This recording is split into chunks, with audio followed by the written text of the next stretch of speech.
Shalom untuk kita semua. Terima kasih atas waktu dan kesempatan yang saya peroleh. Perkenalkan, nama saya Imar Beneo. Saya dari kelas A Prodi PAK, NIM 10120200016.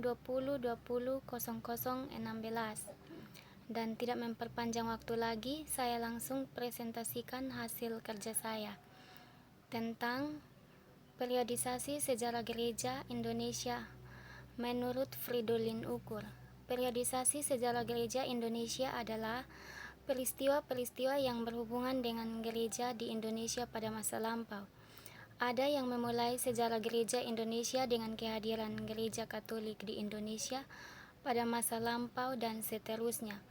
Tetapi sebelum kehadiran gereja Katolik di Nusantara sudah didahului dengan kedatangan gereja Nestorian dari Persia di Baru Sumatera Utara. Untuk itu, Dr. Fridolin Ukur atau biasa disebut sebagai pakar sejarah gereja menetapkan periodisasi sejarah gereja Indonesia sebagai berikut.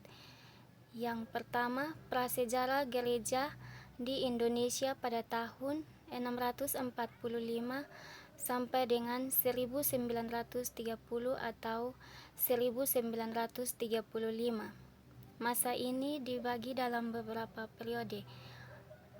A. Kedatangan kelompok Kristen Nestorian yang berpusat di Mesopotamia Hilir atau Irak ke Sumatera yang terjadi tahun 645 sampai dengan 1500. B. Kedatangan gereja Katolik di Indonesia antara tahun 1511 sampai dengan 1666.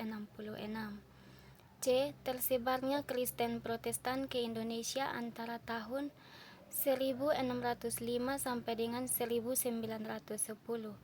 Periode ini dibagi dalam dua tahap. Babak yang pertama, zaman Calvinis VOC pada tahun 1605 sampai dengan 1800. Babak yang kedua, zaman pemerintahan kolonial Hindia Belanda pada tahun 1800 sampai dengan 1930 atau 1935. D. Lahirnya gereja-gereja suku atau gereja daerah dan gerakan Pentakosta di Indonesia. Yang kedua, sejarah gereja di Indonesia pada tahun 1930 kini. Babak ini dibagi lagi dalam beberapa periode. A. Gereja dan pergerakan nasionalisme pada tahun 1930 sampai dengan 1941. B.